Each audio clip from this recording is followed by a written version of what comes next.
presencia de doña Mónica Infante, presidenta de la Cámara de Comercio Franco-Dominicana,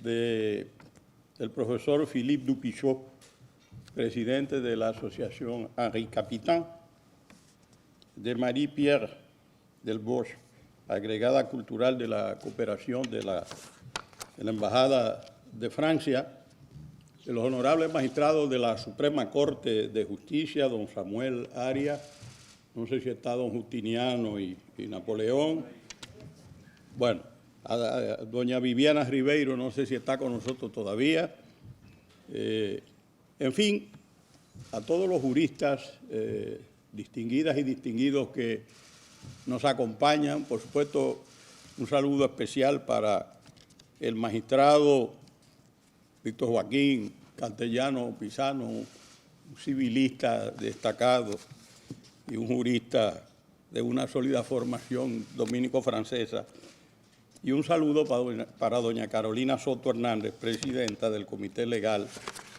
de la Cámara de Comercio.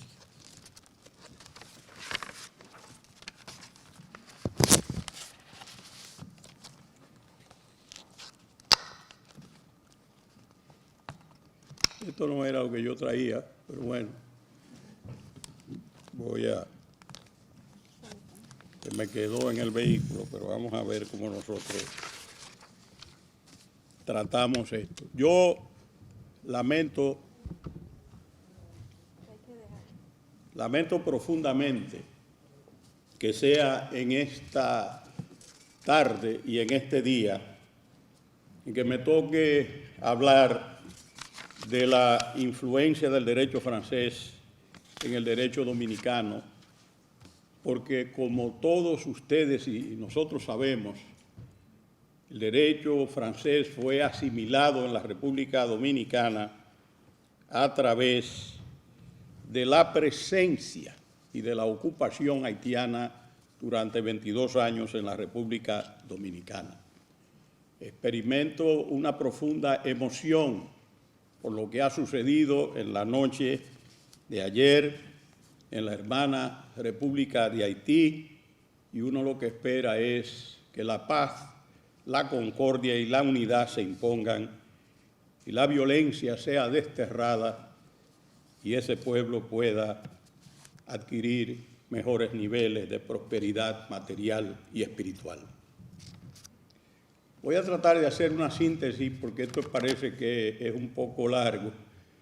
Yo creo que esta es hora más de almuerzo y de relax que de oír a alguien que viene a hablar de cosas que ustedes conocen mejor que yo, porque esa ha sido la historia del derecho dominicano. Sin embargo, voy a tratar de hacer algunas precisiones. Y por supuesto, si esto se publica, ustedes lo verán íntegramente.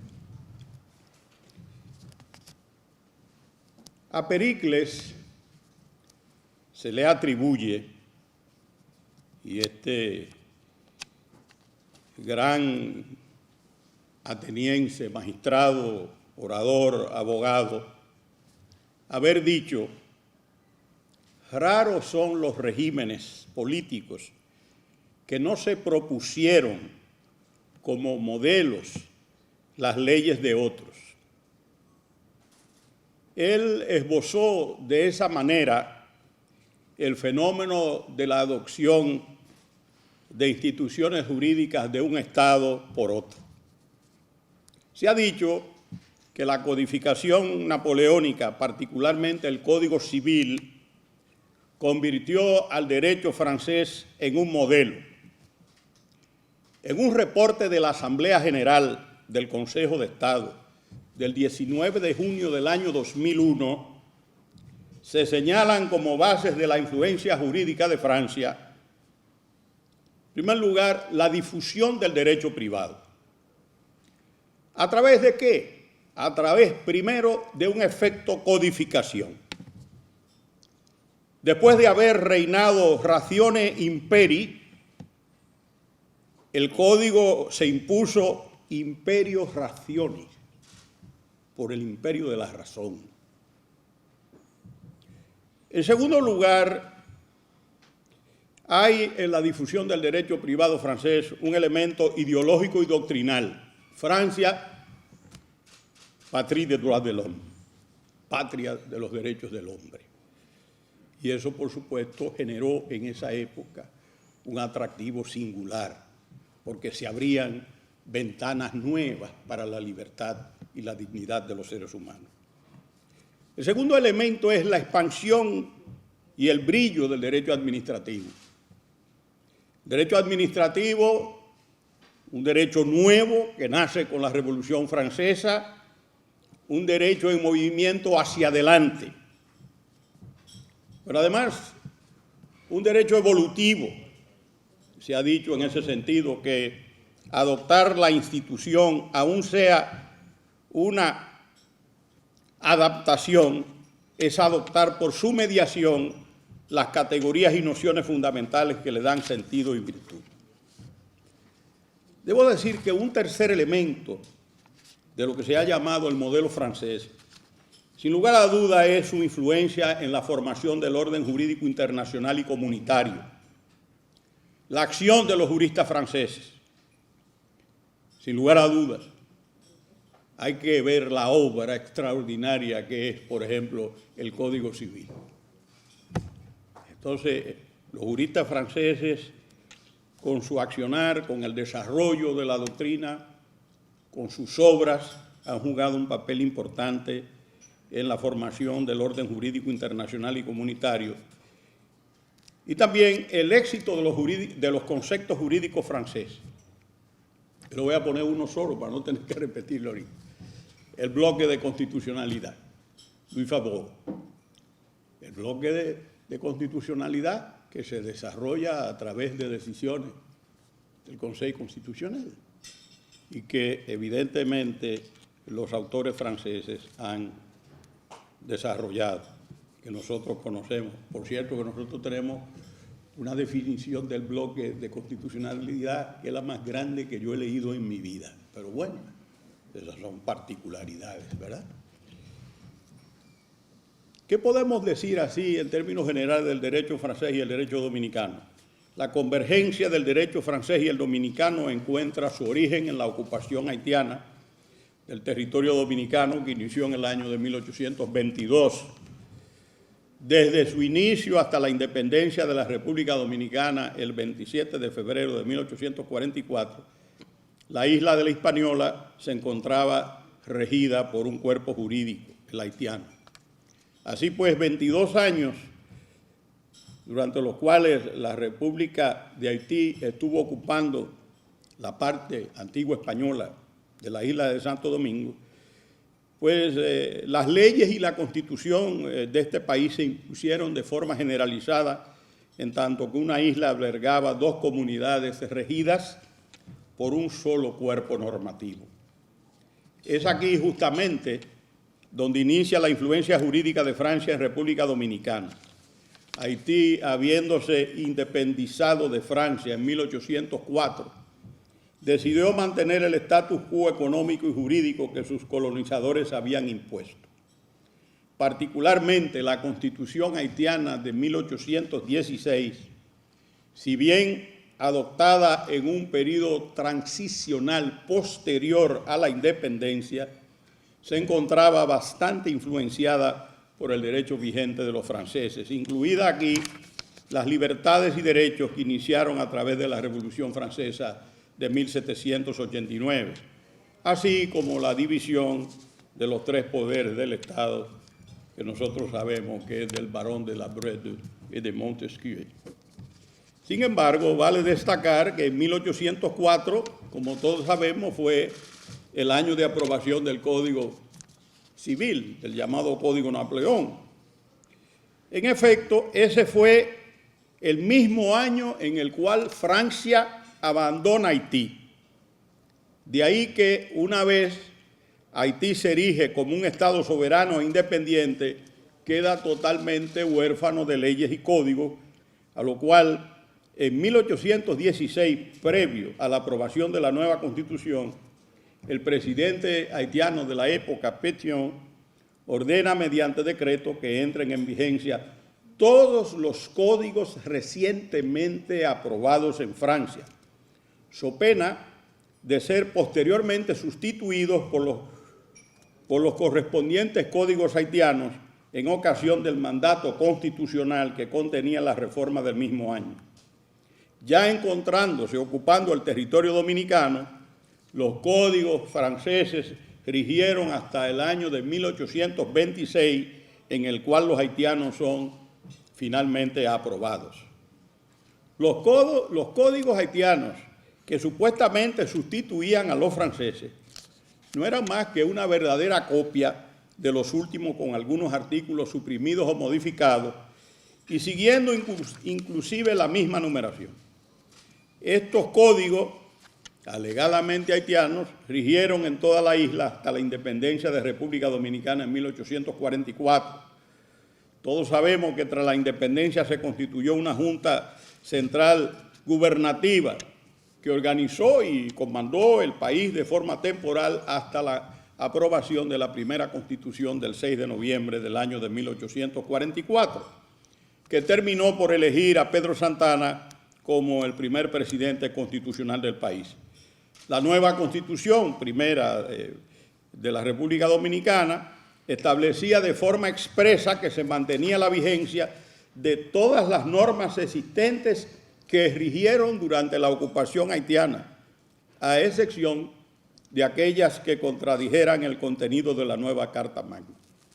No obstante, el 4 de julio de 1845, el Congreso Nacional decretó la puesta en vigor de todos los códigos franceses de la Restauración, que no son más que los códigos de Francia adaptados y reformados tras el retorno de la monarquía y el derrocamiento de Napoleón.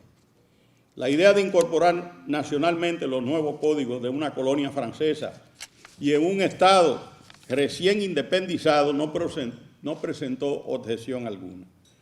Los juristas de la época ya se encontraban acostumbrados al ejercicio de su profesión con códigos en esencia franceses y para muchos era el sistema de derecho más avanzado en toda Europa.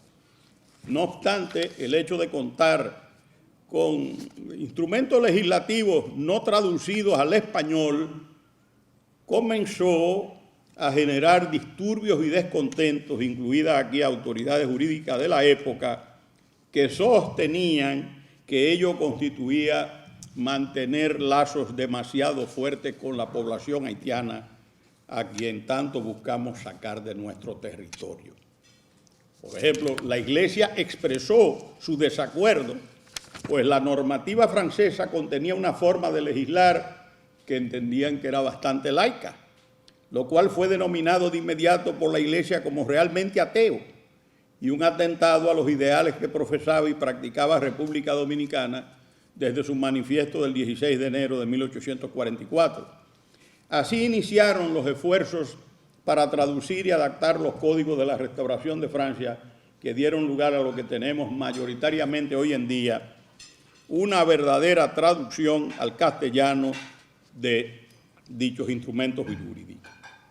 La historia del derecho dominicano no deja de entrelazarse de forma inseparable con el derecho francés a través del acopio de sus códigos.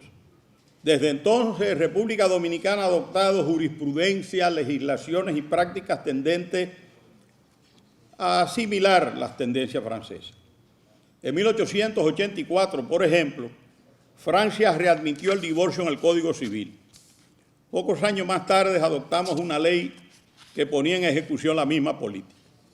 La misma suerte siguieron los mecanismos para la adopción en 1959, la separación de bienes del matrimonio en 1949, entre otros. La aceptación de todos estos códigos impactó para siempre el ordenamiento jurídico dominicano. Hoy por hoy, casi 2 siglos más tarde, podemos apreciar cómo la jurisprudencia dominicana sigue haciendo copia de la francesa. Es notorio que a inicios del siglo XXI la influencia del derecho francés ha reducido su ritmo. Sin embargo, vale recordar que todos y cada uno de los códigos fueron traídos a República Dominicana el Código Civil, el Código Penal, el Código de Procedimiento Criminal, el Código de Procedimiento Civil, de manera tal que normaban las principales áreas del derecho.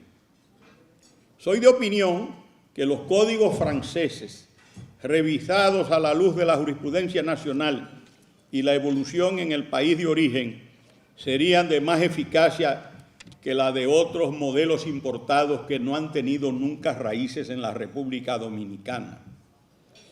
¿De qué forma ese derecho francés fue siendo asimilado en la República Dominicana? De manera general, yo quiero señalar lo siguiente. No hay duda de que el derecho privado, como señalé inicialmente, el derecho privado francés tuvo una impronta y tiene indudable en la República Dominicana. Salvo algunas reformas totalmente aisladas y no tan impactantes, la principal pieza normativa en materia de derecho privado, el Código Civil Dominicano, se ha mantenido casi inalterada en el tiempo. La jurisprudencia de nuestra Suprema Corte de Justicia, actuando en funciones de Corte de Casación, y los precedentes constitucionales fundamentales del Tribunal Constitucional han contribuido grandemente al desarrollo y evolución del derecho privado dominicano, el cual en cierta medida sigue viéndose influenciado por el derecho francés contemporáneo. Rápidamente yo quisiera dar algunas pinceladas de eso que los juristas llaman el derecho sustantivo privado, de los aportes que ha podido hacer el derecho francés, ¿verdad?, en el derecho civil, el comercial, mucho menos en el derecho del trabajo, porque el derecho del trabajo es indudablemente el que más se alejó del derecho francés a partir de nuestro primer Código de Trabajo del año de 1951, más inspirado en la Ley Federal Mexicana del Trabajo y de otros institutos extraños a la legislación francesa. Yo voy a tener que hacer algún esquema rápido para que ustedes puedan tener una digestión feliz y no les dé una indigestión. Entonces, para no llenarlo de todas estas cosas, ¿verdad? Pero uno puede decir, el derecho civil, cosas interesantes, las libertades y derechos de las personas. Las mayores conquistas francesas en materia de libertades y derechos de las personas fueron arribando sucesivamente a República Dominicana con bastante retraso y lentitud, pese al deseo latente de las autoridades dominicanas de seguir la tradición francesa. En 1940, por ejemplo, se adoptó la Ley 357, posteriormente modificada por la Ley 985 de 1945, a través de la cual se facilitó al hijo natural el proceso de su reconocimiento. Se permitió la investigación de paternidad incluida para los hijos nacidos fuera del matrimonio. Todo eso es la Ley 357 modificada por la 985. Se estableció la igualdad hereditaria para los hijos naturales y los hijos legítimos en cuanto a la madre, y en cuanto al padre se estableció que los hijos naturales heredarían la mitad que los hijos legítimos, eliminándose la herencia de un tercio anteriormente estipulada. Hoy en día, todos los hijos conservan, sin importar su procedencia o estatuto jurídico, un trato igualitario de cara a un futuro proceso sucesoral. Todas estas son conquistas que hacía décadas habían sido integradas por los franceses, que han tenido desde la Revolución Francesa una visión liberal. República Dominicana continuó batallando para seguir impulsando propuestas legislativas que ampliaran la igualdad entre los ciudadanos, incluidos los hijos, así como los derechos de la mujer, tal cual lo venían haciendo en Francia a través de las distintas reformas que tuvo el Código Civil. Nuestra Ley 1683 del año de 1948 permitió a la mujer elegir mantener su nacionalidad o bien optar por la de su marido, eliminando la obligatoriedad de cambiar automáticamente a la nacionalidad de su cónyuge. En 1949 se adoptó la Ley 2125 para permitir a la esposa manejar con mayor libertad su patrimonio en caso de matrimonio contraído bajo el régimen legal de la separación de bienes. La Ley 5152 de 1959 otorgó mayores derechos a los hijos adoptivos, quienes podrían en lo adelante ser considerados herederos legítimos de sus padres adoptivos. En el ámbito de los derechos individuales, hay algunos detalles que tienen que ver, por ejemplo, con la adaptación y el desarrollo de la nacionalidad y la naturalización.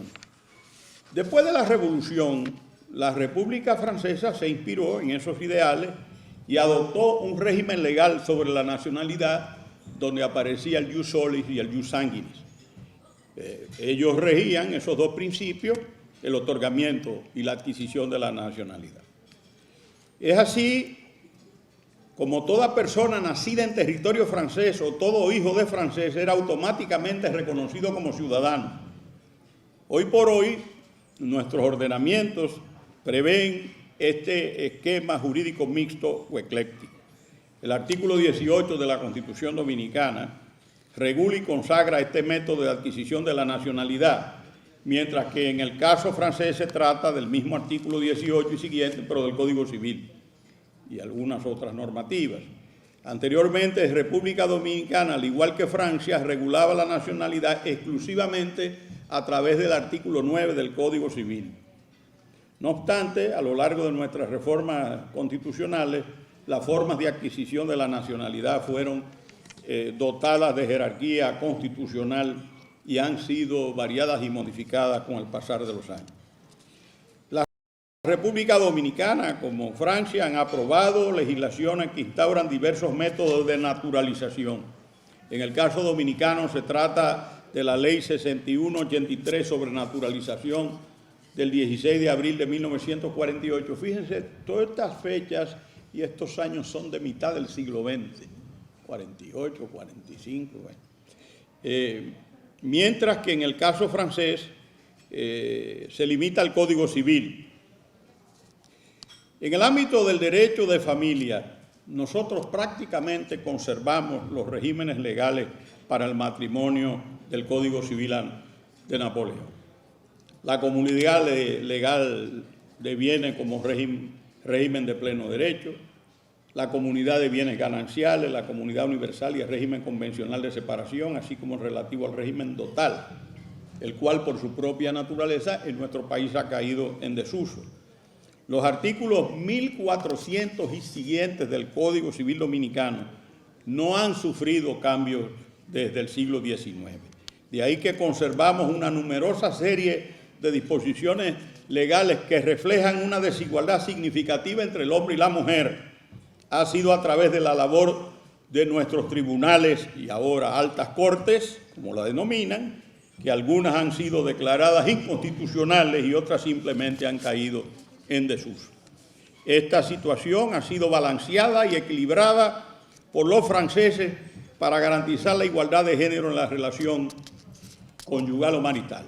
Entre nosotros, la Ley 18901 modificó drásticamente algunas reglas que ya nos reflejaban la realidad dominicana de la época. Por ejemplo, en el año 2001, como lo era el impedimento de la mujer de administrar los bienes de la comunidad, así como la imposibilidad de contraer obligaciones que comprometan activos de ambos esposos.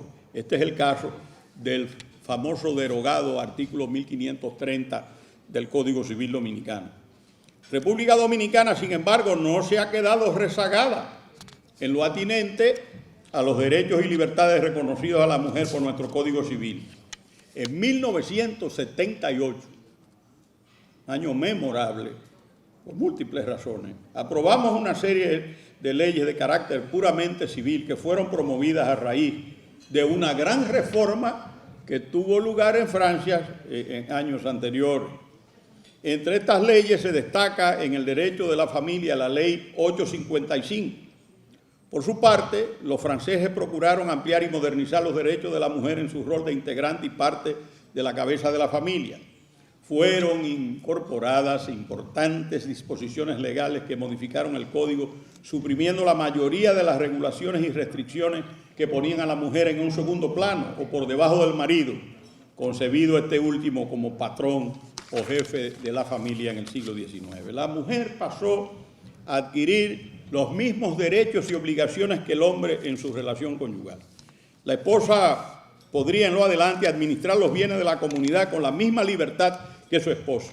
Se encontraría igualmente apoderada para obligarse y comprometer en garantía los bienes comunes. De cara a sus descendientes tendría la misma autoridad parental que su esposo y las mismas obligaciones de alimentación, educación y sustento. Sería así una verdadera lideresa de la familia acompañada en la cúspide por su esposo, pero bajo ninguna circunstancia inferior a él. Debo resaltar que la Constitución del 26 de enero de 2010, la más avanzada de Iberoamérica, la que es la base de la estructura constitucional dominicana, se reconoce por primera vez en la historia constitucional del país que el trabajo que la mujer realiza en el hogar es un aporte que se hace a la comunidad que tiene que ser valorado en su justa dimensión, porque antes se creía que el trabajo que hacía la mujer como ama de casa era algo voluntarista, pero obligatorio. Eso se parece a los famosos voluntarios del general Anderson de Samaná en una carta al presidente Lilis. El presidente Lilis le mandó a pedir al general Macabón, Luis Anderson, unos voluntarios. Y el general Macabón le mandó los voluntarios con una nota que decía: general Lilis, aquí le envío los voluntarios que usted me pidió, por favor devuélvame las sogas. Entonces, esa era la situación, y en esta reforma de cara a sus descendientes, la mujer tendría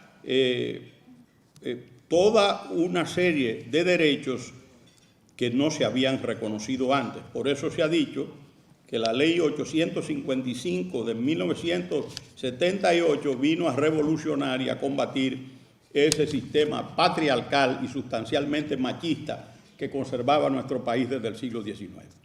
Digamos metafóricamente que cada país en el mundo sigue una misma trayectoria de obstáculos que son superados en diferentes momentos dependiendo de la velocidad a la que cada uno corra. La República Dominicana, por lo menos en derecho civil, ha tratado desde hace ya casi 2 siglos de seguir los pasos de Francia, no solo importando y traduciendo sus códigos por Revolución Francesa, sino también adoptando leyes como la Ley 855. En ese ámbito del derecho de familia, por ejemplo, en lo relativo al concubinato, nuestro país se encuentra en una esfera legal bastante similar a la francesa. Es más, el artículo 55, numeral 5 de la Constitución Dominicana prevé la denominada unión singular, mejor conocida como unión de hecho o concubinato. No obstante, no existe a la fecha una sola disposición legal que establezca cuáles son los derechos y obligaciones que genera este tipo de unión civil. No hay nada que permita a las partes unidas y los terceros interesados entender en qué medida el patrimonio de los contrayentes se encuentran comprometidos por las decisiones de su pareja. Esto ocurre en Francia. La única disposición existente en el Código Civil francés es aquella introducida por la ley del 15 de noviembre de 1999, en el artículo 505-8, que define simplemente qué es el concubinato. Todo lo demás ha sido, en el caso dominicano, establecido de forma puramente jurisprudencial. Si estamos hablando de esos derechos, obviamente tenemos que hablar del derecho de propiedad. Y la República Dominicana conserva en esencia las mismas disposiciones del Código Civil en lo relativo a la propiedad. En cambio, en materia de bienes inmuebles, la situación ha cambiado bastante desde el siglo XIX a la fecha, ya que durante la ocupación norteamericana de 1916-24, adoptamos mediante la famosa Orden Ejecutiva 511, el denominado Sistema Registral Torrens, donde el derecho de propiedad y sus accesorios, como ustedes saben muy bien, se registran sobre el inmueble y no sobre la persona. Se mantiene un registro público de cada inmueble ahora a nivel digital y cartográfico, con todas las anotaciones del propietario, así como todas sus cargas y gravamen. Y bueno, yo no voy a seguir diciendo que eso, la responsabilidad de la Dirección Nacional de Registro de Títulos, la división, etc. Naturalmente, ese sistema tiene algo novedoso, porque parte de que el Estado es propietario originario de todos los terrenos del territorio nacional, que en los tiempos de la independencia, antes y después, ustedes saben que se hablaba de los famosos terrenos comuneros. Y efectivamente se entendía que el Estado era el propietario originario de toda la tierra. En el sistema puramente francés, regido por el Código Civil, el derecho de propiedad se adquiría solo con censos. Sin embargo, bajo el sistema de la Orden Ejecutiva 511, solo el registro del acto que celebra la transferencia de un derecho de propiedad ante las autoridades competentes es que efectúa el traspaso formal del derecho. Aquí hay un tema que le gusta mucho al profesor Víctor Joaquín Castellano, que es el régimen de las obligaciones. Yo estoy obligado a mencionarlo. Bueno, ahora sí es verdad que la comida se pone pesada, pero el almuerzo es bueno, aprovechenlo. Pero es para que ustedes vean hasta dónde penetró, para que ustedes entiendan las razones de por qué Francia tiene un peso tan grande en el sistema jurídico dominicano. Indudablemente que el Código Civil dominicano regula y dispone los principios y reglas aplicables a la teoría general de las obligaciones. A nivel legislativo, el Código Civil permanece en este aspecto totalmente inalterado. El nuestro no ha sido modificado una sola disposición legislativa, con excepción de la responsabilidad de los padres por el hecho de su hijo menor que fue extraída del Código. Es importante establecer que el Código Civil contiene principios generales relativos a los contratos, los cuasicontratos y la responsabilidad civil. Es decir, su complementación viene dada por leyes especiales, así como las fuentes de interpretación del derecho, la doctrina y la jurisprudencia. Esas corrientes de pensamiento de origen francés han tenido impacto en la práctica jurídico-privada en la República Dominicana. Queremos destacar que la mayoría, durante mucho tiempo, yo creo todavía que así es, aunque ahora hay muchos folleticos y muchas cosas que ya la gente no compra libros, lo lee. Bueno, hay la facilidad, ¿verdad? Hay la facilidad tecnológica de lo digital. Pero durante mucho tiempo la mayoría de las cátedras de Derecho Civil impartidas en los centros de educación superior, en las universidades dominicanas, se hacía con el apoyo de libros franceses traducidos al castellano. Muchos de esos libros los traducían en Argentina. Es el caso de los famosos tomos de la obra Tratado de Derecho Civil de los hermanos Massot, que se utilizaban como cátedra en la cátedra de introducción al estudio del derecho, pero también las obras de Josserand, de Planiol, de Ripert, de Carbonnier, de Capitan, de Poitiers y más recientemente de Lajoumé. Esa es una realidad que se mantiene ahí, en cierta medida. En el derecho contractual, en Francia entró en el año 2016 una importante y revolucionaria reforma al Código Civil francés, en que se reformó lo relativo al derecho contractual, sus regímenes probatorios y sus métodos y reglas de interpretación. Por ejemplo, es bueno ver rápidamente aspectos como la clasificación de los contratos. En Francia, a pesar de las reformas, se conserva la clasificación de los contratos que mantenemos nosotros en los artículos 1102 y siguientes, a saber, sinalagmático, unilateral, conmutativo, beneficencia, oneroso, gratuito, entre otros. La nueva reforma francesa incluye, aunque no de forma expresa, en el artículo 1100 el denominado acto unilateral de voluntad, que es una manifestación unilateral de voluntad que produce obligaciones, tal cual como lo hace un contrato, contra la parte declarante sin mediar el consentimiento de su beneficiario. Nosotros hemos tenido un modelo de eso, de dos actos, por ejemplo, yo recojo unilaterales clásicos de voluntad, el testamento y la promesa de cumplimiento de una obligación civil convertida en natural. Otra cuestión de importancia es la teoría de los vicios del consentimiento, los requisitos de prueba y fondo exigidos para la retención de cualquier vicio de consentimiento. Es una copia exacta de la jurisprudencia y de la doctrina francesa. En la actualidad reconocemos, por ejemplo, el carácter determinante que requiere cada vicio. Es una extracción de sentencias francesas de antaño, así como teorías iniciadas con autores tan antiguos como Planiol, Josserand y Ripert. Yo no quiero seguir hablando del vicio de consentimiento, todo lo que requiere, ¿verdad? Simplemente señalar que en el nuevo artículo 1130 del Código del Código Civil francés se establece como regla general el elemento determinante de todo vicio de consentimiento, y en el caso dominicano eso está establecido de manera particular a lo largo de la regulación de cada vicio, específicamente en el caso del dolo, en el artículo 1116 del Código y el error del Código Civil y el error en el 1110. En cuanto a la responsabilidad civil, aquí es donde se deleitan los civilistas, y eso es un encanto, ¿verdad? Esas eran las discusiones, por lo menos en mi tiempo en la universidad. Este era un tema fundamental. Los redactores del Código Civil francés hablaban de la falta como la base de la responsabilidad civil. Alguien está obligado a reparar porque de manera intencional o no ha cometido una falta, un acto negligente que ha ocasionado un daño reparable a un tercero. Es por ello que en sus inicios las responsabilidades por el hecho de un tercero, la del guardián por la cosa inanimada, la responsabilidad del comitente, preposé, y la responsabilidad de los padres por el hecho de su hijo menor, requerían todas el aporte de una prueba que comprobase la falta de la persona imputada responsable.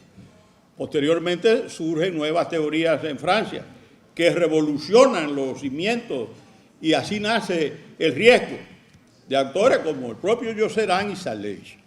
La responsabilidad por el hecho personal se mantiene igual en todo momento. La falta es fundamental para comprometer la responsabilidad. Responsabilidades como la del hecho de un tercero y la del guardián por la cosa inanimada comienzan a verse a través de un lente distinto. El responsable ya no lo es por una supuesta falta cometida, sino porque asumió un riesgo al tener bajo su supervisión o guarda una persona o una cosa respectivamente. La responsabilidad civil siguió evolucionando, asumiendo una postura, como todas las cosas ahora, más garantista, siempre a favor de la víctima. Surgen teorías como la de la garantía de la imaginación de Boris Stark. Eso fue otra.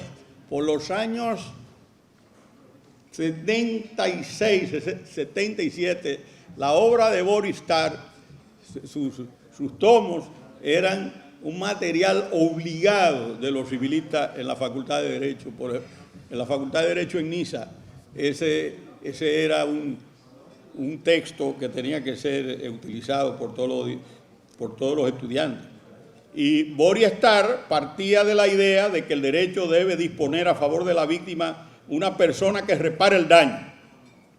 El derecho de la responsabilidad civil comienza a fundamentarse sobre la base del daño y no de la falta. Así la responsabilidad civil pasa a llamarse, como se le conoce hoy en día, en muchos lugares, derecho de daños o derechos de la reparación. Bueno, todas estas teorías fueron poco a poco seguidas por la jurisprudencia dominicana y en algunos casos por nuestro legislador. Un caso muy especial es la responsabilidad de los padres por el hecho del menor de edad. El legislador dominicano, en la ley 13603 del Código para el Sistema de Protección de los Derechos Fundamentales de Niños, Niñas y Adolescentes, pues extirpó del Código Civil Dominicano el referido régimen de responsabilidad para reformarlo e incluirlo en la referida ley. Y en su artículo 69 prevé un régimen de responsabilidad bastante peculiar, una responsabilidad civil totalmente objetiva, carente de falta subjetiva y objetiva, completamente fundamentada en la referida teoría de la garantía. En la especie, esto no es una cosa que se le inventaron los juristas, esto es la adopción de una jurisprudencia que la Corte de Casación francesa inicia con una serie de sentencias dictadas todas el 9 de mayo de 1984, dentro de las cuales se destaca la conocida como Fullenworth. A esta le siguieron otras como Bertrand, Min y Poulet, que aclararon y ampliaron su marco normativo. Si uno observa con detenimiento el artículo 69 de la ley 13603, podremos darnos cuenta con facilidad que el legislador dominicano acogió y tradujo al español el criterio de la Corte de Casación francesa. Nosotros, sin embargo, no hemos continuado la tradición de la Corte de Casación en relación al principio de la responsabilidad civil por el hecho de un tercero. A modo ilustrativo resulta que tal y cual y como ocurre en Francia, el artículo 1384 prevé los diversos tipos de responsabilidades por el hecho de un tercero a través de una redacción textualmente idéntica. Los tribunales dominicanos, de manera general, se han limitado de forma específica a cada tipo de régimen especial que establece el artículo, como la responsabilidad de los padres por el hecho del menor, la responsabilidad del comitente preposé, entre otras, sin hacer mención alguna a un principio stricto sensu de responsabilidad por el hecho de un tercero, como ocurre con la responsabilidad del guardián por la cosa inanimada. Para los franceses, en cambio, es un dato no controvertido que el artículo 1384, párrafo primero, prevé un principio general de responsabilidad por el hecho de un tercero cuyos elementos todavía se encuentran en desarrollo. Nosotros, sin embargo, no aplicamos ni hemos reconocido un principio de tal naturaleza. Otro ejemplo que podemos traer a colación se refiere a los accidentes de tránsito. En Francia fue adoptada una ley especial de circulación. La Corte de Casación ha interpretado siempre que la responsabilidad que incumbe es aquella del guardián por la cosa inanimada. En el caso nuestro, la primera sala de la Suprema Corte de Justicia dictó recientemente, en fecha 24 de marzo de 2021, una sentencia donde dispuso que la responsabilidad que corresponde es la del hecho personal por considerarse el vehículo de motor un instrumento o una extensión del cuerpo del conductor.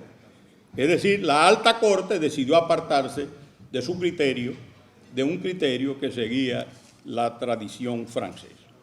Eso es un tema portador de comentarios.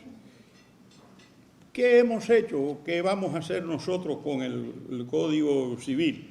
Bueno, todos sabemos que aquí hay una cantidad de proyectos de código que están ahí engavetados, lo sacan cuando convienen, lo desempolvan, lo airean, le dan un abracito y después lo engavetan. Y entonces nosotros tenemos jóvenes proyectos de reforma de código que ya tienen 20 años, que son, por supuesto, con 20 años es plenamente joven. Entonces, bueno, nosotros tenemos un proyecto de Código Civil que contempla numerosas modificaciones que tienen su origen en la Reforma Francesa y la jurisprudencia que le sirvieron de inspiración. Por ejemplo, en el caso de la violencia por interdependencia económica, que fue incluida en el nuevo Código Civil francés de 2016, específicamente en el artículo 1143, el proyecto de Código Civil dominicano prevé una disposición parecida en el artículo 1235, y entonces habla de una vulnerabilidad económica, concepto un tanto distinto a la interdependencia económica. De igual manera, la reticencia dolosa como vicio del consentimiento ha sido estipulada en el párrafo 2 del artículo 1238 del proyecto de Código Civil dominicano. La figura del silencio causante de un vicio del consentimiento equiparable al dolo es creación jurisprudencial de la Corte de Casación francesa. Su sentencia Baldus del año 2000 fue icónica en lo referente a la obligación de información sobre el valor, por ejemplo, de la cosa vendida y la aplicabilidad del dolo fruto de un silencio intencional del vendedor. La reticencia dolosa es una regla no controvertida entre la comunidad jurídica dominicana, pese a no encontrar cristalización alguna en el derecho positivo. El legislador dominicano ha procurado incluirla de forma expresa en el proyecto de código, específicamente en el párrafo 2 de su artículo 1238, así como lo hicieron los franceses con el nuevo artículo 1137. Pero bueno, el proyecto de Código Civil Dominicano asume una postura en cuanto al gran debate doctrinal suscitado entre grandes doctrinarios franceses, el mantenimiento de la causa como requisito de validez de los contratos.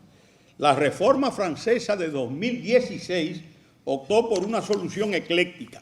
No incluyó de forma expresa la causa como elemento indispensable del contrato, sino que lo estableció de forma aislada con el nombre de objetivo. El legislador dominicano, en cambio, en el proyecto optó por mantener la causa de forma idéntica al código actual. Todo parece indicar que hemos querido separarnos parcialmente de la tendencia francesa contemporánea y mantener la causa tal cual fue concebida en el siglo XIX por la comisión redactora del Código Civil de Napoleón. Evidentemente que si ya yo he hablado de esto, para disfrute de los civilistas, tengo que hablar de las garantías, son fundamentales. Y entonces, en esta materia de las garantías, en lugar de modificar los regímenes del Código Civil de 1804, lo que ha hecho el legislador dominicano es añadir otras seguridades del crédito, como lo es el fideicomiso de garantía fruto de la adopción de la Ley 189-11 para el desarrollo del mercado hipotecario y el fideicomiso en su artículo 61. El Código Civil Dominicano prevé un marco para las garantías y seguridad de crédito, artículos 2092 y siguientes, iniciando con la prenda general del deudor y siguiendo con figuras como el privilegio, la hipoteca, el derecho de retención, etc. A decir verdad, si comparamos la mayor variación en el tiempo que podemos observar, es precisamente lo relativo a las garantías en el ordenamiento jurídico francés. Los franceses han adoptado leyes que modifican y modernizan las garantías para ajustarlas a las nuevas modalidades de contratación que evidentemente han surgido a finales del siglo XX y que siguen apareciendo en el siglo XXI. Los franceses reformaron a tal nivel el acápite de las garantías en el Código Civil que las mismas fueron totalmente desplazadas a su parte infine. Se adoptó una estructura más lógica clasificándolas en garantías personales y garantías reales, a diferencia de la nuestra, en que aún se encuentran todas unificadas. Estos incorporaron figuras como la letra de intención, que resultan bastante útiles en los sistemas financieros modernos como el nuestro. Eso se usa en la práctica, eso cada día gana espacio. Nada de lo anterior quiere decir que la falta de reforma de nuestro código no refleje ningún tipo de impacto por parte de las innovaciones francesas. Precisamente, figuras como la letra de intención o la carta de compromiso son hoy en día bastante utilizadas en nuestro ordenamiento jurídico, principalmente por entidades de intermediación financiera. Un rápido vistazo. Ustedes me van a matar cuando yo acabe esto, pues van a decir, oye, una cosa muy seria. Bueno, pero si ustedes me pidieron que hablara, yo me voy a dar gusto. Como los jueces no pueden hablar más que por sentencia, hoy es mi día y yo voy a hablar todo lo que yo pueda hasta que me manden a callar. Entonces, derecho comercial, ¿cuál fue la influencia del sistema francés en el derecho comercial? El Código de Comercio Dominicano también es de origen francés. Ha sido uno de los más modificados a lo largo de nuestra historia legislativa, toda vez que han sido aprobadas numerosas leyes especiales y sectoriales, incluyendo nuestra ley principal en materia societaria, ley número 479-08, General de Sociedades Comerciales y Empresas Individuales de Responsabilidad Limitada. Yo me recuerdo que en la FINJUS, en mi época de director ejecutivo, nosotros imprimimos un proyecto, una cosa hermosa, un proyecto de Código de Comercio, y lo distribuimos, esperando como que fuese aprobado, pero ya ustedes saben qué es lo que pasa con nuestras obras de codificación.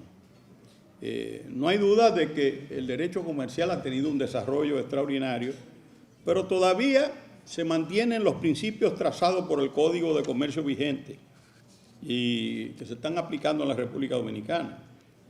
Por ejemplo, tal es el caso de la definición de comerciante, que nos proporciona el artículo 1, a partir del cual se consideran como tales todas las personas que ejercen actos de comercio y hacen de él su profesión habitual.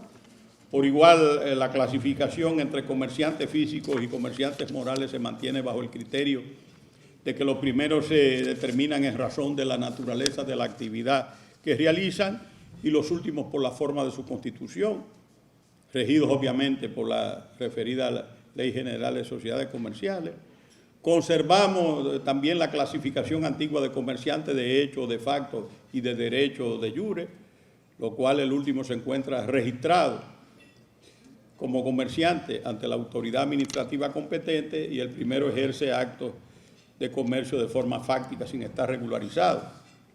Desde un punto de vista netamente societario, la ley 47908 parecería para muchos que es una creación ex nihilo del legislador dominicano. Sin embargo, gran parte de esos institutos jurídicos fueron adoptados del nuevo modelo societario francés.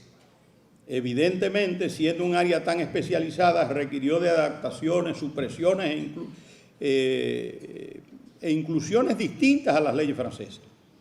Sin embargo, sociedades como las sociedades de responsabilidad limitada, sociedad anónima simplificada, empresa individual de responsabilidad limitada y sociedad anónima, existen todas en el derecho societario francés.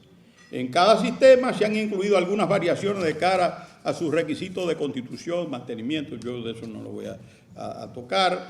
Otra área que ustedes saben que regula el Código de Comercio Dominicano es el relativo al derecho marítimo, y salvo algunas convenciones internacionales suscritas por República Dominicana, como lo es la Convención de las Naciones Unidas sobre Derecho del Mar, el Código de Comercio Dominicano rige en su mayoría los comercios y relaciones de mercado que tienen lugar a nivel marítimo. Ya del derecho del trabajo, yo les dije que en este ámbito nosotros no recibimos en 1804 un código de trabajo. En el Código Civil habían disposiciones generales que se aplicaban entonces al trabajo. Los artículos 1780 y 1781 sobre el arrendamiento de servicios de forma indefinida, así como los derechos y obligaciones del patrono. Al margen del Código Civil, el propio Código del Comercio contenía disposiciones que eran aplicables al derecho del trabajo, como lo era lo relativo al contrato del trabajo, el salario, los riesgos del trabajo y las indemnizaciones de los marinos mercantes.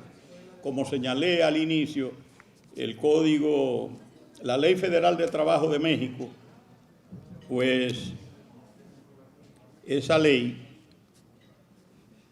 de 1931 fue la que influyó en la elaboración del Código del año de 1951. En el Código que nosotros redactamos y que se promulgó el 29 de mayo de 1992, que participamos los maestros Rafael Alburquerque, Lupo Hernández Rueda y este servidor, nos inspiramos más que todo en la jurisprudencia laboral de la República Dominicana y en los institutos de derecho comparado que se habían desarrollado en la época.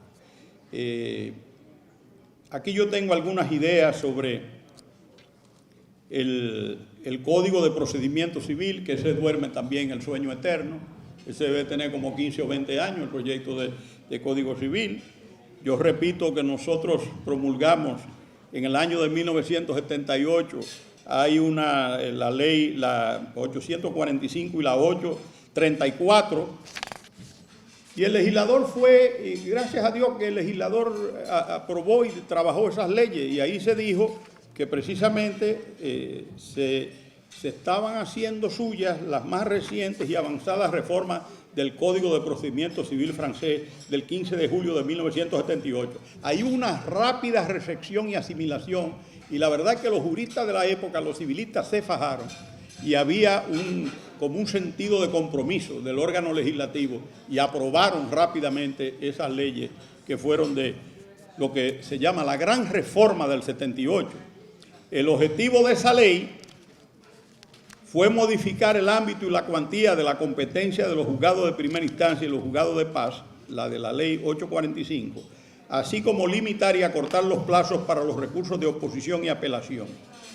Si bien las cuantías y las competencias fueron de cierta forma moderadas y adaptadas a la realidad dominicana, tomando en cuenta su moneda de curso legal, el peso dominicano, su procedencia y su origen es la reforma francesa.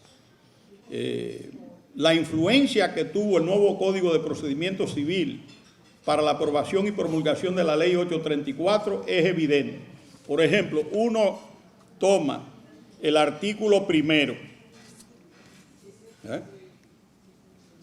Ese artículo primero nos habla sobre las excepciones del procedimiento, las cuales en la actualidad fungen como la piedra angular de los incidentes en el procedimiento civil dominicano. Ese artículo dispone que constituye una excepción de procedimiento todo medio que tienda a hacer declarar el procedimiento irregular o extinguido, sea a suspender su curso. Esa es la traducción literal del artículo 73 del Código de Procedimiento Civil francés. Y entonces uno se encuentra que ha quedado a cargo de la jurisprudencia esclarecer cuáles son de forma no limitativa las excepciones del procedimiento. Y ese tipo de incidentes procesales no se encuentran todos enumerados a lo largo de la Ley 834 ni del propio Código de Procedimiento Civil, como es el caso, por ejemplo, de la excepción de nulidad de una convención cuya invocación es imprescriptible. Se trata, pues, de una creación pretoriana de origen francesa. Si uno lee el artículo 2 de esa ley nuestra, es una transcripción del artículo 74 del Código de Procedimiento Civil francés, que determina el momento o fase procesal donde las excepciones del procedimiento devienen en inadmisibles, es decir, cuando las excepciones de procedimiento son inadmisibles.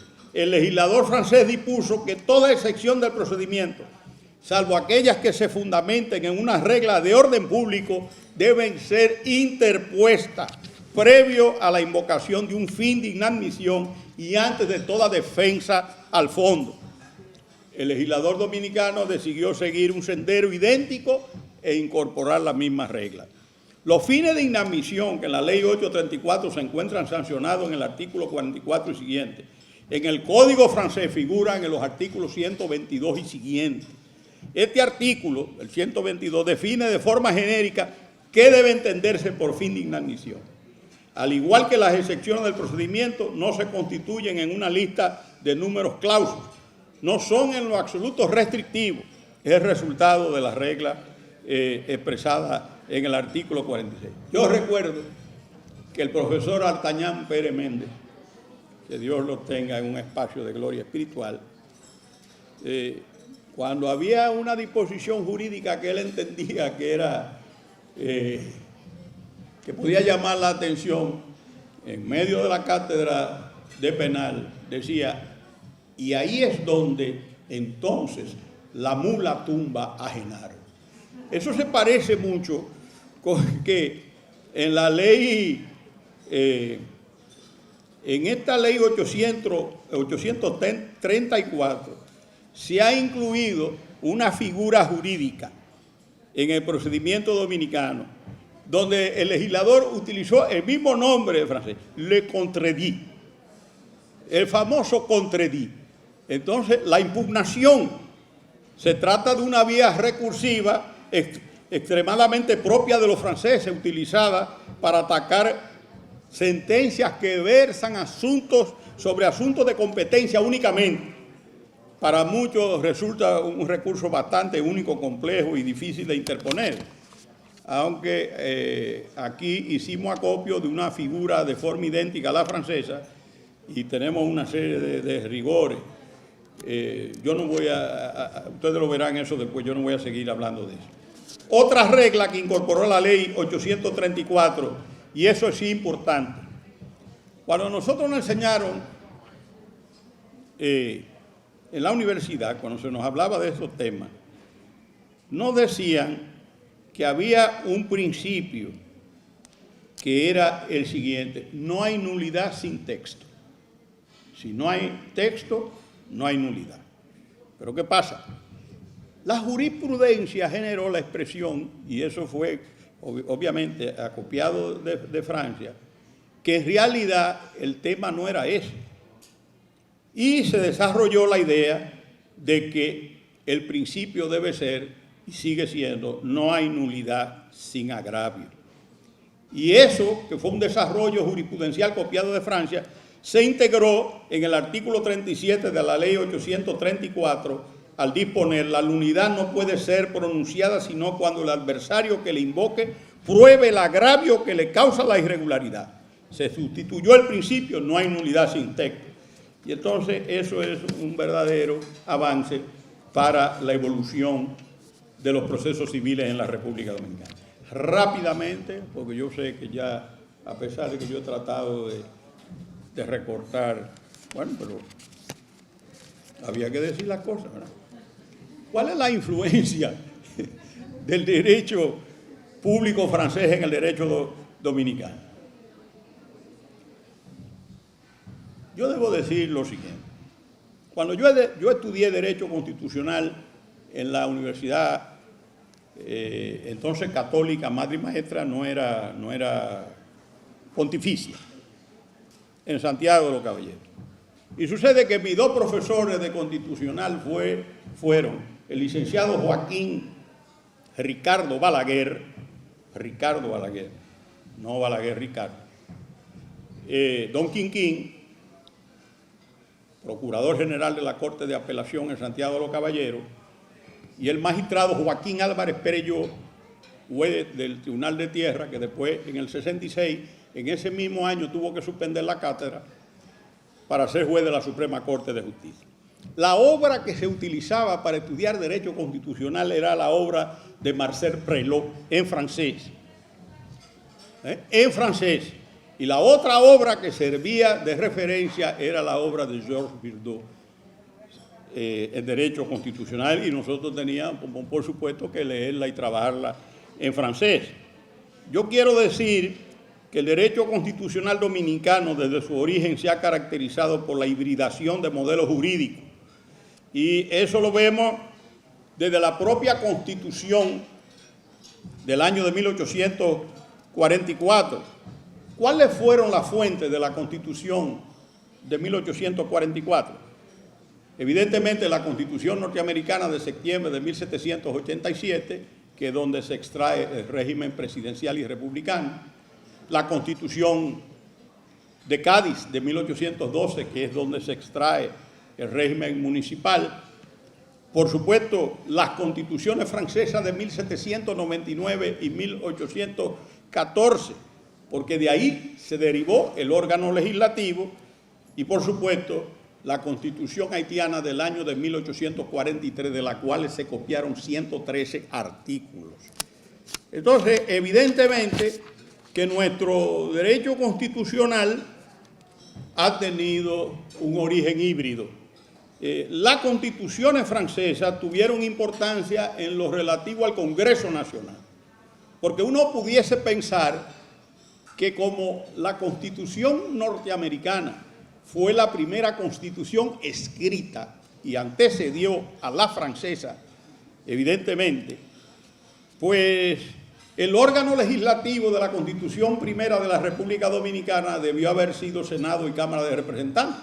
No, el órgano legislativo estaba conformado por el Consejo Conservador, que era un consejero por cada una de las 5 provincias, y el tribunado, que eran 3 tribunos por cada una de las 5 provincias. El órgano legislativo dominicano en 1844 estaba formado por 20 legisladores. Entonces, ¿por qué yo he dicho y sostengo que fue la influencia francesa y no la norteamericana por el nombre? Porque no lo llamaron. Hay otras constituciones dominicanas posteriormente donde hablan de Senado y Cámara de Representantes, pero aquí, ¿cómo se le llamó? Senado, consultor y tribunado.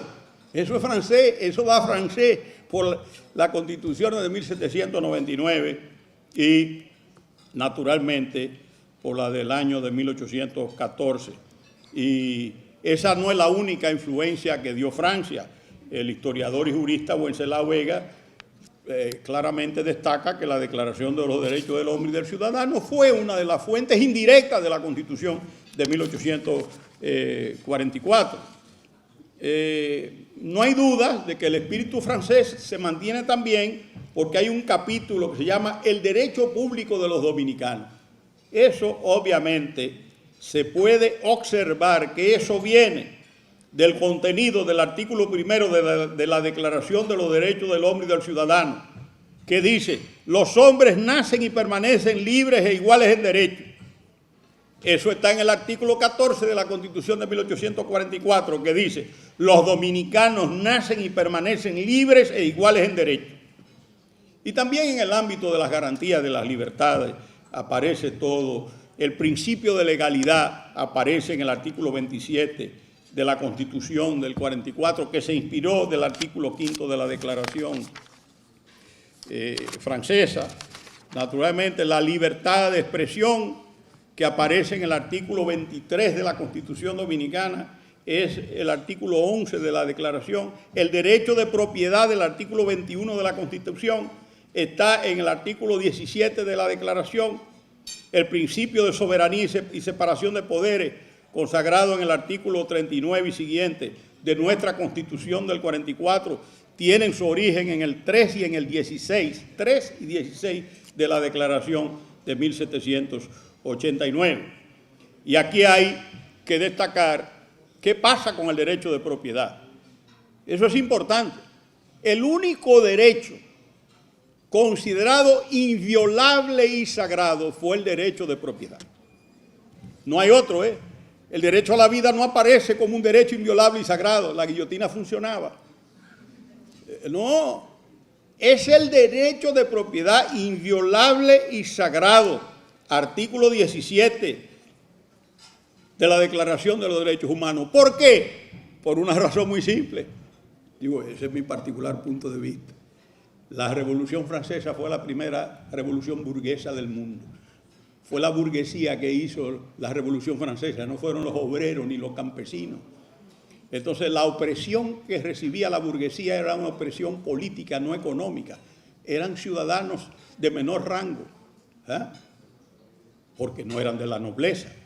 Entonces, obviamente, ellos eran propietarios, lo que hicieron la Revolución Francesa, y por eso aparece ese artículo, ese derecho como el único inviolable y sagrado, que aparece garantizado en las disposiciones fundamentales, por ejemplo, de la Constitución del 3 de septiembre de 1971, que es la primera constitución prácticamente de Francia. En la Constitución del general de Gaulle, de la Quinta República, de 1958, en su preámbulo se proclama el apego a los derechos del hombre definido por la Declaración de 1789 y se consideró el derecho de propiedad como un derecho inviolable y sagrado del cual nadie puede ser privado. Y entonces, en 5 minutos, tengo para hacer una especie de recreación general. A mí me falta todavía el derecho penal y el procesal penal. Imagínense ustedes, ahí hay mucho por donde cortar, hablar de cómo nosotros adoptamos el Código Penal y el Código de Instrucción Criminal francés. Pues naturalmente nosotros tuvimos urgencia por tener una nueva legislación, igual que en Luisiana, en los años de 1808, y naturalmente en el ámbito del derecho penal nosotros nos inspiramos en el Código Penal francés de la Restauración, que estuvo vigente desde 1832, el mismo fue puesto en vigor en el año 1845 entre nosotros en su lengua original. Naturalmente, nosotros también adoptamos muchas herramientas del derecho francés en la estructura de los tribunales. Eso de juzgado de instrucción es francés, juzgado de paz, tribunales de primera instancia, dividido en cámaras civiles y penales, cortes de apelación, Suprema Corte de Justicia, que allá se llama Corte de Casación. Pues naturalmente fueron influencias del derecho francés. La contumacia también nos vino de Francia. La influencia de Francia se presenta en el derecho penal dominicano con la finalidad de la pena, inicialmente. Al principio tenía un carácter intimidatorio, después expiatorio, hasta llegar al aspecto regenerativo. Eso el maestro Leoncio Ramos lo expresa muy claramente en sus cátedras de Derecho Penal.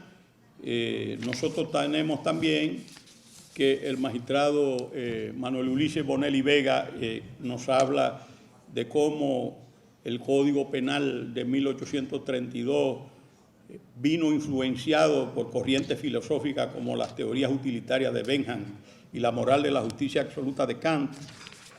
En fin, el profesor Cristóbal Rodríguez nos habla a nosotros que el derecho francés también influyó en la jurisprudencia y doctrina dominicana como fuentes no directas del derecho, y nos dice que, en otras palabras, el derecho dominicano nace y se desarrolla con el apego absoluto de la jurisprudencia y la doctrina francesa. En 2 minutos le dedico al administrativo. Ahí el maestro Olivo Rodríguez Huerta nos dice que en la República Dominicana el derecho aplicable a la actividad administrativa del Estado se fundamenta en los principios de derecho administrativo continental europeo de origen francés. Y es verdad. Y sobre todo, que uno se deleita cuando a mí me tocaba en la cátedra administrativa hablar del contrato administrativo. Uno se deleita hablando de la cláusula exorbitante. Ex orbis. Se sale de lo normal. Esas cosas dan un gusto porque es de una formación jurisprudencial. El derecho administrativo es vida. Yo he tenido la suerte de vivir esos 2 momentos, del constitucional y administrativo. Nos habla la importancia del municipio, las ideas de Constant y de Alexis de Tocqueville. El maestro historiador dominicano don Fernando Pérez Memén nos habla de eso. Claro, todo el desarrollo de lo que ha tratado de ser una jurisdicción contenciosa administrativa, una jurisdicción administrativa en la República Dominicana, viene inspirada del Consejo de Estado. Y claro, aquí hay todas unas ideas que demuestran cómo se organizó un Tribunal Superior Administrativo separado del orden judicial y con funciones casi similares al Consejo de Estado francés, que es una de las cosas, de las instituciones más sólidas que ha tenido Francia en todo el tiempo. Un joven jurista como Manuel Fermín nos habla de la influencia del derecho francés, si bien no en la forma de un Consejo de Estado, se hizo a través de un Tribunal Superior Administrativo, que por supuesto fue eliminado por Trujillo, porque dio una sentencia en la cual obligaba al Estado trujillista a devolver unos impuestos en excedencia que había pagado una empresa, y hasta ahí llegó el asunto. Le dieron las funciones del Tribunal Superior Administrativo a la Cámara de Cuentas, y eso por muchos años, y ustedes conocen la historia mejor que yo. El profesor Francisco Ortega Polanco nos habla de la importancia del acto administrativo, que viene indudablemente a darle fortaleza a la ley 107.13 sobre los derechos de las personas en sus relaciones con la administración. Yo no les voy a citar eso porque ya estoy en los finales. La autotutela que está presente en la potestad sancionadora de la administración, cosas que aquí se hablaron durante un tiempo, solve repet, hasta que la Suprema Corte de Justicia declaró inconstitucional la figura del solve repet con una sentencia del 19 de julio del 2000. Es una institución que de cierta manera viene de Francia, es decir, pague y después recurra. Y ya, dentro de los 5 minutos, me queda de 1 y medio, yo voy a concluir. Esto sí yo lo voy a leer. Se podría decir que vivimos en un mundo enfrentado entre los sistemas jurídicos romanos germánico y common law. República Dominicana no escapa a ese proceso. El derecho francés ha sido sacudido por diversos factores. Reestructuración de nuevos estados después de la caída del muro de Berlín y su reconstrucción jurídica. Desarrollo del arbitraje, emergencia de derechos regionales, democratización del derecho, surgimiento de legislaciones tipo, que andan ahí con unos códigos, modelos típicos, que lo llevan a cualquier país sin saber si esa es la realidad social, lo ponen ahí, después esos códigos producen alegría de determinados sectores. Por ejemplo, los delincuentes en algunos países se ponen felices para decir, bueno. Y también ha habido desarrollo de instituciones de derecho comparado. Sin embargo, el derecho francés sigue siendo atractivo por su accesibilidad, seguridad y flexibilidad. Para el profesor Jean Dubois de Godosson, el derecho francés tiene una atracción sustancial y señala. Y esto es muy importante porque ahora vivimos en la época de la data. En total, dice él, el costo de los contenciosos y de la justicia en sentido más amplio en un país de common law propicio a los contenciosos como los Estados Unidos representa un 2.6% del Producto Nacional Bruto contra 0.6% en Francia. Fíjense bien, para que ustedes vean que no es como dicen. Hay un abogado por cada 300 habitantes en los Estados Unidos, eso es alta conflictividad, contra 1 por cada 1.700 habitantes en Francia. Un adulto sobre 10 tiene relación con un pleito en los Estados Unidos contra 1 sobre 300 en Francia. ¿Cuál es más eficiente? El sistema jurídico francés. Ahí están las cifras. Ahora no dicen, como antes, que las cifras no mienten, porque las cifras no mienten cuando no las arreglan. Entonces, evidentemente que no miente. Hay otro factor que el jurista utiliza para destacar la fortaleza del derecho francés. El equilibrio entre dos exigencias contradictorias, la del interés general y la defensa de los derechos humanos. Un elemento a no subestimar en la transmisión del derecho francés fue la formación de estudiantes extranjeros en Francia con excelentes frutos. A manera de ejemplo, en el Tribunal Constitucional hemos tenido y tenemos magistrados que han sido becarios del gobierno francés. Citamos al magistrado Víctor Joaquín Castellano Pisano, brillante, egresado de la Universidad de Niza, al magistrado Domingo Gil, brillante egresado en un doctorado de Derecho Social en la Universidad de Estrasburgo, la magistrada emérita Leida Margarita Piña Medrán, egresada de la Universidad de París, el magistrado José Alejandro Ayuso, graduado de la Universidad de Marsella y de París, y quien les habla, este servidor. También fui becario del gobierno francés. Ese programa hay que ampliarlo y fomentar el derecho comparado. Ahora bien, su influencia en el derecho dominicano es previsiblemente permanente y en beneficio para nuestro país. La influencia del derecho francés, y voy terminando, en el dominicano puede calificarse de trascendental. En sentido general, ninguna de las ramas principales del derecho ha quedado por fuera de esta realidad. Por el contrario, en mayor o en menor medida y con las adaptaciones que impone la realidad propia de cada ordenamiento jurídico, aún nos seguimos nutriendo de la evolución que ha experimentado el derecho francés. El magistrado y eminente civilista don Víctor Joaquín Castellano Pisano afirmó en 1985 en una ponencia sobre la influencia del derecho francés en la República Dominicana lo siguiente, cito: el sistema jurídico galo se convirtió en paradigma, en modelo de inspiración en el mundo occidental. Los próceres de la independencia nacional admitieron la superioridad de ese derecho al desestimar la readopción de las leyes españolas. Termino la cita. El magistrado Castellano nos habla de un proceso de aculturación jurídica global para reclamar, terminando, la impostergable necesidad de que elaboremos un derecho propio, un derecho dominicano, tomando como modelo el derecho francés, pero enriqueciéndolo con elementos de otras legislaciones y adecuándolo a las particularidades socioeconómicas del país y a la idiosincrasia del pueblo dominicano. Termino la cita. Muchas gracias por su tolerancia, por su paciencia y por su generosidad.